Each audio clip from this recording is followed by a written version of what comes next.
Hello, it's Marcus McCurry. I want to show you a privacy fence that we just built. This fence behind me has got 6 foot and 8 foot and some 7 foot. There's also some grading issues, some water drainage issues. So did a couple of different things for this privacy fence to make it all work. Let me show you real quick.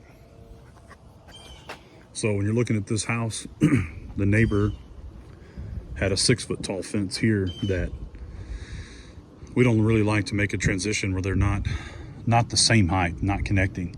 So we cut all of this down and stepped it back up because our client wanted as much privacy in this area as he could. Between the neighbor has a outdoor deck on their 2nd floor. So this is as high as we can build it. This is 8 foot tall privacy fencing here.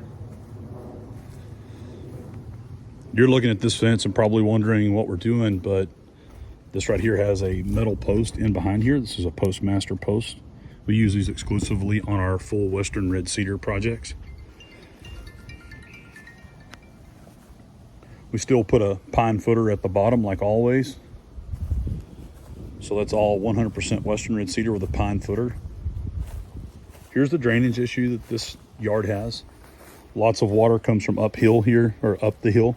Lots of drainage comes down this direction on this client's property. He's got his pool lifted. He's got a little small retaining wall to kind of channel it. He's got a berm cut down here to a flume, like just a dirt flume here to kind of collect all that water. It's going to come down this way. We put a piece of iron, just some of our iron fencing in below here. That's going to let the water just flow.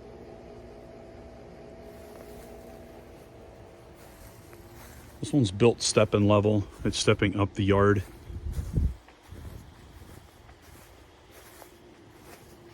That privacy fencing there, this style of privacy fencing is called board on board. This is an alternating panel.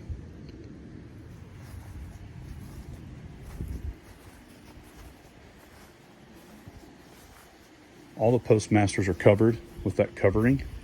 This client had somebody else build this fence here